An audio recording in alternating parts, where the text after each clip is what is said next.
नहमदुहु व नुसल्ली व नुसल्लिमु अला रसूलिल करीम।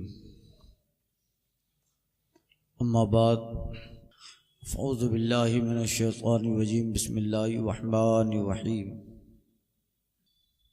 अन अबी हुरैरता व अबी खलाद अन्ना रसूलल्लाहि सल्लल्लाहु अलैहि वसल्लम क़ाल इज़ा रअयतुमुल अब्दा युअता ज़ुहदन फ़िद दुनिया व क़िल्लता मंतिक़ फ़क़्तरिबू मिन्हु फ़इन्नहु युल्क़ल हिकमा।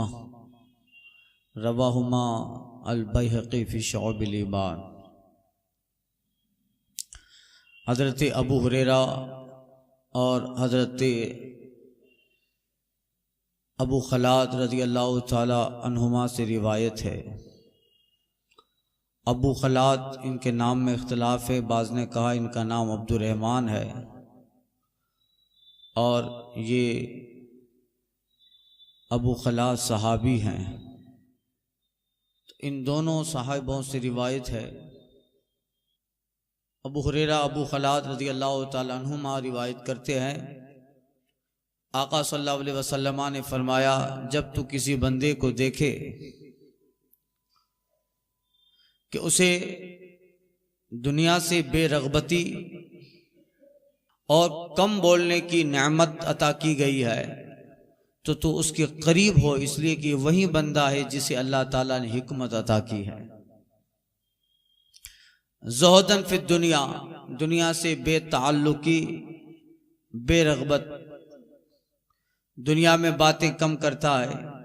मोस्टली ज़्यादातर ज़िक्रुल्लाह और दुरूद शरीफ वगैरह में उसकी ज़बान तर रहती है, दुनियावी बातें कम करता है। वो ज़ुहदन फिद दुनिया, और दुनिया में बेरग़बती उसे दी गई है। ज़्यादा माल, असबाब, दौलत, मकान, जायदाद, खाना पीना, इनकी तरफ ज़्यादा माइल नहीं होता है। क़नाअत पसंद है, जो मिला उसी पे सब्र कर लेता है। अल्लाह ने क़नाअत की दौलत उसे दी है, सब्र भी अल्लाह ताला ने उसे दिया है। और मौला जिस हाल में उसे रखता है उस हाल में राजी बरज़ा रहता है। न हिजरी अच्छा न विसाल अच्छा, यार जिस हाल में रखे वो हाल अच्छा। ये दो नेमतें, दुनिया से बेताल्लुकी, बेरग़बती और कम बोलना, कम गोई, ज्यादातर जबान में जब निकले तो अल्लाह का जिक्र, उसकी हम्द निकले, बात बात पे अल्हम्दुलिल्लाह सुभान अल्लाह। फ्री वक्त बैठा है तो दुरूद शरीफ पढ़ रहा है, कलमा शरीफ का विर्द कर रहा है, ज्यादातर दुनियावी बातों में मशगूल नहीं रहता। वक्त पर बोलता है, जितनी की जरूरत है उतना ही बोलता है, फिर खामोश हो जाता है। मुफ्त में मशवरा देता नहीं फिरता, न बुलाए और फिर भी उस महफिल में जाकर अपनी बात जबरन रखने का आदी नहीं है। फिर ऐसा बंदा हुजूर फरमाते जब देखो तो समझ लो कि अल्लाह ताला ने उसे हिकमत अता की है। तो उसके पास बैठ, इक़्तरिबू, तू उसके पास बैठा कर, उसके हिकमत के चश्मे से तुम्हें भी कतरा मिलेगा। हिकमत उसे अता की गई है, उसे हिकमत अल्लाह ताला ने जो अता फरमाई है, यानी वो अल्लाह ताला ने उसके दिल में हिकमत के चश्मे जारी किया है। उनकी सोहबत अक्सीर है और उनके पास कुछ देर बैठना ये हमारी आखिरत के संवरने का जरिया है। तो ये नेमत अल्लाह ताला अपने मखसूस बंदों को अता फरमाता है। दुनिया से बेताल्लुकी और क़िल्लते गोयाई अल्लाह ताला की बहुत बड़ी नेमत है। वरना हमारी आदत है मुर्गियों की तरह चूं चूं चूं चूं चालू ही रहते हैं हम लोग। कुछ ना हो, सूफिया तो कभी बाद सूफिया तो ऐसे गुजरे हैं कि जिंदगी भर कभी ज्यादा जोर से बात नहीं की, अगर बात करते थे तो बहुत धीमा कि आगे वाला कान सुनाता। उनका तरीका ये था, वो कहते थे कि कहीं हमारी आवाज रसूल पाक की आवाज से बुलंद ना हो जाए, हमारी आवाज हुजूर की आवाज से बुलंद ना हो जाए, इसलिए बहुत जो है कम बोलते, धीमा बोलते।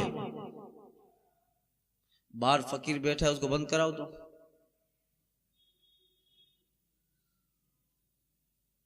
दुरूद शरीफ पढ़िए। मोहम्मद वाली वसहबिही वबारिक वसल्लिम सलातुम व सलाम अलैका या सय्यदी या हबीबी या रसूल अल्लाह। तो कम बोलते, तो सूफिया किराम इस बात पे अमल करते थे, कम बोलते और धीमा बोलते थे। तो अल्लाह ताला की बहुत बड़ी नेमत है, ये भी बहुत बड़ी नेमत है, अल्लाह अपने मखसूस बंदों को देता है। कम गोयाई, किल्लत गोयाई अपने मखसूस बंदों को अल्लाह ताला देता है, और जिसे दी गई उसे समझ लो कि अल्लाह ने हिकमत अता फरमाई है। बाबो फजलिल फ़क़रा, अब आगे जो बाब आ रहा है फकीरों की फजीलत के बयान में, फ़क़रा की फजीलत के बयान में। ये फ़क़रा मुराद नहीं है, यहां मांगने वाले मुराद नहीं है। यहां जो फकीर से मुराद होगा उससे मुराद वो फ़क़रा, शरीयत के अंदर फकीर वो है जो माल से खाली हो, और तरीक़त के अंदर फकीर वो है जिसका दिल तकब्बुर, हसद और रिया से खाली हो। वो फ़क़रा मुराद है कि बाल उलझे हुए हैं, लिबास परा गंदा है, मगर हुजूर फरमाते हैं लअक़समा लअबर्रा, अल्लाह पे जब कसम खा ले तो अल्लाह पूरा कर दे। वो फ़क़रा मुराद हैं। ये तो पेशावर लोग हैं ये, और अगर कुछ अच्छे फ़क़रा हों भी तो मैं उनको नहीं कह रहा हूं, वो निकल जाएंगे इस बात से। तो ये बना, आज तो फ़कीरों की किस्में हैं। एक साहब कह रहे थे हाजी अली पे जो फ़कीर लोग बैठते हैं, जिस जगह पे बैठते हैं उस जगह को जो है लाखों में बाद में बेचा जाता है। जिस जगह पे फ़क़रा, तो ये तो पेशावर फ़कीर हैं, फ़क्र का नाम उन्होंने बदनाम कर रखा है। शरीयत में फ़कीर वो होता है जिसके दिल का रिश्ता बराहे रास्त अल्लाह से जुड़ा रहता है। ये तो नमाज चालू है, वहां मांगता है, नमाज पढ़ता नहीं है, ये फ़कीर नहीं है, वाह, ये फ़क़रा मुराद नहीं है। ये तो हाजतमंद है। कौन है, कौन है ये लोग? हाजतमंद है, जरूरतमंद है, फ़क़रा नहीं है। अब देखिए हदीस में बाबो फजलिल फ़क़रा, फ़कीरों की फजीलत के बयान में, तो शरीयत में फ़कीर जिसके पास माल ना हो, जो माल से खाली हो, और तरीक़त में फ़कीर वो है जिसका दिल तकब्बुर, रिया से खाली हो, और उसका दिल सब्र, क़नाअत और शुक्र से भरा पड़ा। जिसके पास सब्र, शुक्र और क़नाअत हो, यह है। और दूसरी बात सूफिया फरमाते हैं उसमें तवाज़ो इनकिसारी हो, इनकिसारी हो, तवाज़ो हो। और हकीकी फ़कीर वो होता है जो कभी सवाल भी नहीं करता। हकीकी फ़कीर जो होता है वो सवाल नहीं करता कि मुझे दे दो, ये भी उसकी निशानी है, वो मांगता नहीं है। इसलिए कि हुजूर ने जो फरमाया है कि ज्यादा मांगने से परेशानियां आती हैं। सवाल, एक मर्तबा जो सवाल करता है उस पे 70 बार मुफलिसी के दरवाजे लग जाते हैं। तो मुराद वो फ़क़रा हैं जैसे फ़क़रा मुहाजिरीन, असहाब सुफ़ा, जिनका घर बार नहीं है, हिजरत करके मदीना में तशरीफ लाए। हजरत जो है अबू हुरैरा हैं, और हजरत सुहैब रूमी हैं, हजरत अम्मार हैं। ये तकरीबन 300 की तादाद हो जाती थी कमोबेश। वो फ़क़रा जो हमेशा तालीम और ताल्लुम में लगे रहते थे, और कभी भी भूख उन्हें परेशान कर देती, प्यास उन्हें परेशान कर देती, मगर कभी किसी मालदार साहबी के दरवाजे पर कहते नहीं कि भूख लगी है, खाना खिलाओ। हजरत अबू हुरैरा तो एक दिन ऐसा हुआ कि भूख से गिर जाएंगे, बेहोश हो जाएंगे, गिर जाएंगे, बेहोश हो जाएंगे, ये हाल हो गया। हजरत अबू बकर सिद्दीक रज़ी अल्लाह ताला अन्हु से मुलाकात हुई तो हजरत अबू बकर सिद्दीक से हजरत अबू हुरैरा वो हदीस पूछते हैं जो हुजूर ने फरमाया था कि भूखे को खिलाने की कितनी फजीलत है। भूखे को, यानी ये बता रहे थे अबू बकर मैं भूखा हूं, मगर उसको इन अल्फाज में नहीं कहा कि मैं भूखा हूं। अबू बकर कुछ हदीस सुनाओ जिसमें हुजूर ने फरमाया हो कि भूखों को खिलाना कितनी फजीलत की बात है। अब हजरत अबू बकर तो समझ गए। तो ये जिसमें जो है ताकत इतनी होती है, जिसके अंदर जो है वकार होता है, खुददारी होती है, खुददारी गैरत जिसके अंदर जरूर होती है कि अपने महात, अपनी जरूरियात और अपने पे जो परेशानियां हैं उसका जिक्र भी नहीं करते। खुददारी ऐसी है कि हमें जिस भी हाल में रहो मगर कभी भी मांग कर खुददारी पे दरार नहीं डालनी। यही होता है। डॉक्टर इकबाल कहते हैं तेरा तरीक फकीरी है अमीरी नहीं, तेरा तरीक फकीरी है अमीरी नहीं, खुदी ना बेच। हम खुददारियां बेच डालते हैं। 10 रुपया आपो ने, जरूरत है 100 रुपया देना, तो ये खुददारी बेचना है। जहां हमारी कदर नहीं है वहां बैठकर जाकर बैठ जाना। जहां हमारे इल्म, हमारी शख्सियत का वकार डैमेज होता है वहां जाके उन महफिलों में बैठकर खुद अपनी शख्सियत, अपनी जो है पर्सनालिटी को डैमेज करना है, ये खुददारी को बेचना।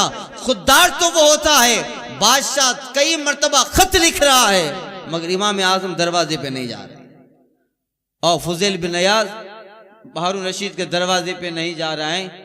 खुददारी है तो इसलिए है कि तेरा तरीक फकीरी है अमीरी नहीं, खुदी न बेच गरीबी में नाम पैदा कर, खुदी न बेच गरीबी में नाम पैदा कर। तो वो फकरा जिनका ये हाल होता है, यही मुराद है। वमा कान मिन आइश नबी सल्लल्लाहु अलैहि वसल्लम, ये बाब है फकीरों की बुजुर्गी के बयान में, और इस बयान में मा काना मिन ऐशिन नबी सल्लल्लाहु अलैहि वसल्लम, इस बयान में कि रसूल पाक सल्लल्लाहु अलैहि वसल्लम की जिंदगी कैसी थी, इस बयान कैसी थी, how was the life of profit, हुजूर की जिंदगी कैसी थी। तो चूंकि इसमें साहिब मिशकात वो बातें बयान करेंगे जिसका ताल्लुक फक्र से है, जिसका ताल्लुक तवाज़ु इनकिसारी से है, और जिन बातों का ताल्लुक बराह रात रसूल पाक की हयात मुबारक का जिंदगी शरीफ से। सुनिए पहली हदीस, अल फस्लुल अव्वल अन अबी हुरैरा क़ाला क़ाला रसूलुल्लाह सल्लल्लाहु अलैहि वसल्लम रुब्बा अशअसा मदफूइन बिल अबवाब लौ अक़सम अलल्लाहि लअबर्रा। आका फरमाते हैं, हजरत अबू हुरैरा रिवायत करते हैं, सरकार सल्लल्लाहु अलैहि वसल्लम ने फरमाया बहुत से परागंदा बाल, बाल उलझा हुआ, कंघी नहीं किया है, ऐसे ही बाल लटक रहे, उलझा हुआ बाल। रुब्बा अशअसा, बहुत से उलझे हुए बाल। मदफूअम बिल अबवाब, दरवाजे से निकाले हुए, ऐसे अल्लाह के बंदे हैं। लौ अक़समा अलल्लाह लअबर्रा, अगर वो अल्लाह की कसम खा ले तो अल्लाह पूरा कर दे। क्या मतलब? मतलब ये कि तू देखेगा बहुत सारे ऐसे लोग हैं जो न कोई बड़ी वज़ाक़ता में है, न उनकी ज़ाहिरी हयत क़ज़ाइया इतनी अच्छी है कि लोग कपड़ा देखकर, लोग हाव भाव देखकर, लोग उसका इत्र देखकर और उसका चेहरा देखकर दावत दे। रुब अशअसा, बाल उलझे हुए हैं दीवानों मजनों की तरह। मदफून बिन अरबाब, और ऐसे खस्ता हाल कपड़ा पहना है और इस तरह पुराने कपड़े पहनता है कि अगर किसी के दरवाजे पे चला भी जाए तो लोग उसे अहमियत नहीं देंगे, फकीर समझकर फटकार देंगे। ये हाल है कि ये कोई आम फकीर आ गया है, जाहिरी हालत ऐसी है कि दरवाजे पे जाएं तो वापस कर दिए जाएं। एक हदीस में आया है कि दावत में बुलाए ना जाएं। ये हाल है। दावत किसको देगा भाई आदमी? जो अपने लेवल का आदमी है, जिनसे बराह रास्त ताल्लुकात है, जो बड़ी ओहदे पर है, उन्हें देगा। हम शादियों में सबको दावत देते हैं। जामे मस्जिद के सीढ़ियों पे बैठने वाला फकीर है, आप उसे काट देते हैं? नहीं देते हैं, क्योंकि दावत लेवल वालों को दी जाती है। ये या कहीं भी फकीर हो आबादी में। इस हदीस का मतलब यह है कि बहुत सारे लोग आबादी में ऐसे मिलेंगे, रुब्बा आशासा, जो बाल उलझे हुए हैं, मदफून बिल अबवाब, किसी के दरवाजे पे चले जाएं तो लोग अहमियत न दें कि फकीर है, गरीब है, मिस्कीन है, अजनबी है, आया होगा, लोग उसे इज्जत से बुलाए ना। मगर आका फरमाते हैं ये ऐसे फकीर होते हैं, लौ अक़समा अल्लाह, अगर ये अल्लाह पे किसी बात की कसम खा लें, अल्लाह पे किसी बात की कसम खा लें, अबर्रा, तो अल्लाह इनकी जबान से निकलने वाले अल्फाज से इनकी कसम पूरी कर दे। ये होता है जो सादगी, जो फकरा जिस हाल में अल्लाह ताला की बारगाह में साबिर और शाकिर रहते हैं, जाहिरी उनका लिबास इतना नहीं रहता, मगर अल्लाह अल्लाह। एक फकीर साहब थे, ये जहां फकीर का लफ्ज आएगा तो आप समझ लेना, जो मैंने बताया वही फकरा, आबादी में मांगने वाले नहीं। तो आप दिमाग उधर मत दौड़ाइएगा, दिमाग उधर दौड़ाइएगा जिसका दिल तकब्बुर और रिया से खाली हो, और इन सब के साथ पाबंदी शरीयत हद दर्जा हो। ये फकीर मुराद है। ये लोग जो मांगते हैं ये फकीर नहीं है, हाजतमंद है। The needed person. कौन है? नीडी पर्सन, हाजतमंद लोग हैं ये। तो मौलाना अबू नूर साहब ने लिखा है, इसी तरह एक साहब रुब्बा आशासा मदफून बिल अबवाब के पैकर थे, आबादी में घूमते फिरते रहते थे, और एक अमीर साहब के पास मांगने गए तो उन्होंने उसे धुतकार दिया और यही कहा कि कुछ काम वाम करते नहीं हो और इस तरह आ जाते हो। उसको जो है धुतकार दिया, कहा उस फकीर को जलाल आ गया। फकरा जलाल में कम आते हैं, जिससे जलाल आ जाए, जुनैद बगदादी कहते हैं वो फकीर नहीं है, बार बार जलाल दिखाता रहे। जिसके अंदर जलाल है वो फकीर नहीं है। फकीर तो वो होता है कि जो सारे जमाने के टॉर्चर बर्दाश्त करता है मगर शिकवा और शिकायत नहीं करता। अरे वो ऐसा होता है कि उसके बाद में कफन पहनाने वाले भी लोग नहीं होते हैं, मौत के बाद उनका गुस्ल देने वाले भी लोग नहीं होते। एक दिन हजरत निजामुद्दीन औलिया ने अल्लाह की बारगाह में कहा, इबादत जो की थी, रियाजत की थी, तो अल्लाह ताला ने हजरत महबूब इलाही को नवाजा। हातिब से आवाज आती है कि निजामुद्दीन बताओ क्या बनोगे, महबूब बनोगे कि मुहिब बनोगे? महबूब बनोगे या मुहिब बनोगे? हजरत निजामुद्दीन महबूब इलाही रज़ी अल्लाह ताला अन्हु कहते हैं ये तो बड़ा फैसला है, मकाम विलायत दोनों में है, महबूबियत भी मकाम विलायत है और जो ये मुहिब्बियत भी मकाम विलायत है, मैं क्या इख्तियार करूं? का वक्त दरकार है, ठीक है। अब फैसला कैसे करे? महबूब बने मुहिब बने? बहुत जमानों तक एक बुजुर्ग थे जो दिल्ली में समंदर के दरिया के किनारे बैठे रहते थे, बहुत पहुंचे हुए थे, साहिब कश्फो करामत थे और साहिब दिल थे।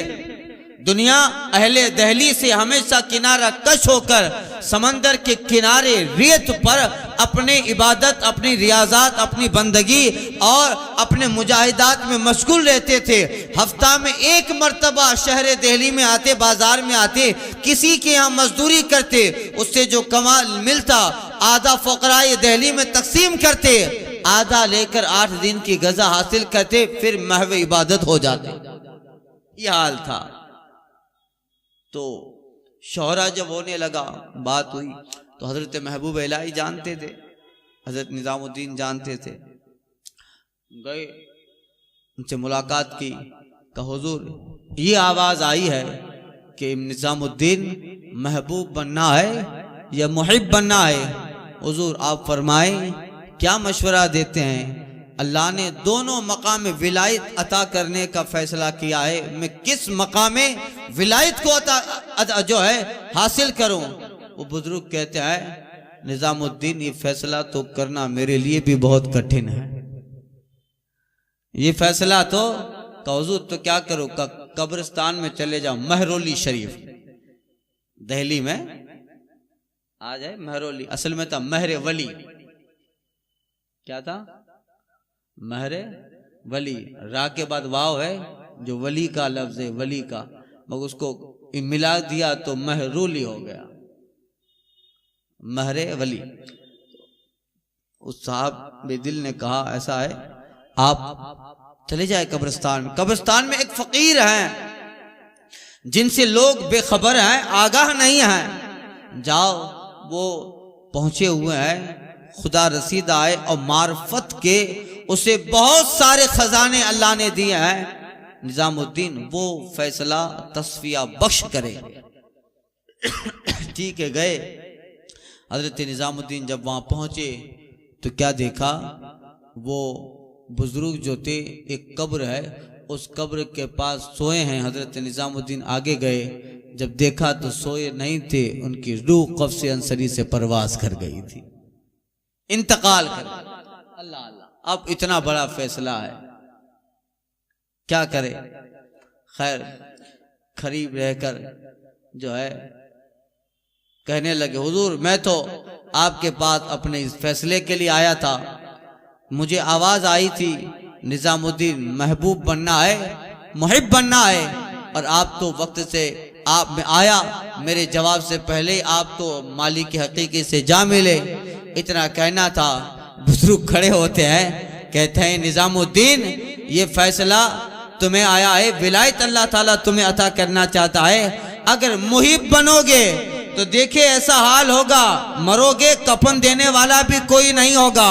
तुम्हारे लिए मुनासिब है कि महबूबियत का दर्जा इख्तियार करो, महबूबियत का मकाम इख्तियार करो, वरना मुहिब बनोगे तो हमारी तरह हाल होगा, जमानों तक कब्रिस्तान में रहोगे, न खाना पीना, और जब इंतकाल कर जाओगे तो कफन देने वाला भी नहीं होगा। ये मुहिब है, तुम नाजो अदा वाले हो, तुम्हारे नाजो अदा उठाए जाएं, तुम्हारे जो है नेमतों में कसरत दी जाए तुम्हें, इसलिए मुहिब नहीं निजामुद्दीन तुम्हारे मुनासिब है कि महबूबियत का दर्जा इख्तियार करो। इतना कहा, सलाम कहा, फिर लेट गए, फिर मौत आ गई। हजरत निजामुद्दीन रहमतुल्लाह ताला अलैह ने उसको आबादी में ले गए। अब अल्लाह ताला का एक मंजूर था कि खिताब हो, अल्लाह डायरेक्ट दे देता कि हाँ निजामुद्दीन तुम मकाम महबूबियत पे हमारे यहाँ आ गए, नहीं, मगर अल्लाह ने इख्तियार दिया, इसलिए निजामुद्दीन उस फकीर के पास जाएं, वो दुर्वेश इंतकाल कर जाएं, निजामुद्दीन को उनके सवाल का जवाब भी मिल जाए, और वो कब्रिस्तान में जमानों से हमारा मुहिब हमारी इबादत बंदगी और रियाजत में मशगूल हैं, वो जब कब्ज़े अंसरी से उनकी रूह परवाज कर जाएं, इस वाक़ये के बाद निजामुद्दीन उसे दिल्ली में ले आए, निजामुद्दीन को उनके सवाल का जवाब मिल जाए, और हमारा बंदा अच्छी तरह से गुस्ल और कफन में लपेट के कब्र की आगोश में चला जाए, दोनों काम हो जाए, निजामुद्दीन को उनका जवाब मिल जाए, यानी निजामुद्दीन को महबूबियत का जवाब मिले, ये हमारे महबूब बन जाए, और जो हमारा मुहिब है उसको हमारा महबूब नमाज जनाजा पढ़ के कब्र में दफन कर दे। ये फुकरा होते हैं। रुब्बा आशासा मदफूम बिलअबवा, ऐसे परागंदा बाल और दरवाजे से निकाले हुए, तो जो साहिब माल थे एक फकीर को धक्का दिया और कहा जाओ, कुछ करते दिल्ली का वाकया है, जाओ दिल्ली के बाजारों में जो है काम करो, इसी तरह घूमते हो। इस तरह जब कहा उस फकीर को जलाल आया, उस मालदार का गरेबान पकड़ा, अपना बटन खोला, बटन खोल कर उस फकीर ने जब अपना जो है उनको जो टाट का लिबास पहना होता, घूणिया बोलते हैं हम लोग, टाट का लिबास पहना था, उसको जो है उतारा, निकाला, सीना दिखाया, तो उस मालदार ने देखा कि अंदर जो है उस फकीर के जिस्म पर सोने और चांदी के जेवरात जैसे जो है जवाहर नजर आए। कहा ये क्या? कहा ये जो हमने पहना है ये अल्लाह ताला के लिए इख्तियार किया है, तुम्हारे लिए देखो अंदर हमारा हाल क्या है। हमें इतना बेहतर लिबास पहना है जिसे तुम नहीं पहन सकते। ये लिबास तो हमने सिर्फ महज रज़ाए इलाही के लिए, उस रब को फक्र पसंद है, उस रब को कनात पसंद है, उस रब को साबिर बंदा पसंद है, ये सिर्फ हमने रब के लिए पहना है। और फकीर ने उस मालदार का हाथ पकड़ा, एक दीवार थी किसी साहब के मकान की, उसको ठोकर मारा, तो मालदार ने देखा कि पूरी दीवार को अल्लाह ने सोने में तब्दील कर डाला। कि हम तुम्हारे 10 रुपये के मोहताज नहीं आए, हम तुम्हारे दरवाजे पे तुम्हें ही कुछ देने आते हैं, हम तुम्हारे पास लेकर तुम्हें ही कुछ देने आते हैं। आगे वाली हदीस इसी तरह की आ रही है जिसमें फरमाया गया कि अल्लाह ताला हमको रोजियां इन फकरा के बदले में देता, हमको रोजियां इन फकरा के बदले में देता है। तो यही है रुब्बा अशासा मदफूअन बिल अबवाब, वो अक्सर ऐसे जो बाल परागंदा और दरवाजे से निकाले हुए हैं, लौ अक़सम अल्लाह लअबर्रहु, मगर जब अल्लाह पे कसम खा लें तो अल्लाह जरूर उनकी कसम पूरी करता। तो ये फकरा जिनके अंदर, जिनका दिल रिया, हसद, बुराई, कीना इन सब से खाली होता है, और जिसके दिल में कनात होती है, सब्र और शुक्र होता है, वो फकरा है जिनको अल्लाह ताला मकाम विलायत अता फरमाता है। और जिनमें दूसरी बात जो पहली हदीस गुजर चुकी वो भी उनमें होती है, किल्लत व मंतिक, कम बोलते हैं, कम गुफ्तगू करते हैं, ज्यादा बोलते हैं। तो ये सारी चीजें हैं, तो इन फकरा की फजीलत, उनकी बुजुर्गी और इन्हीं के ताल्लुक से आगे इसी तरह की अहादीस जिक्र हो रही इंशाअल्लाह आइंदा के बाब में।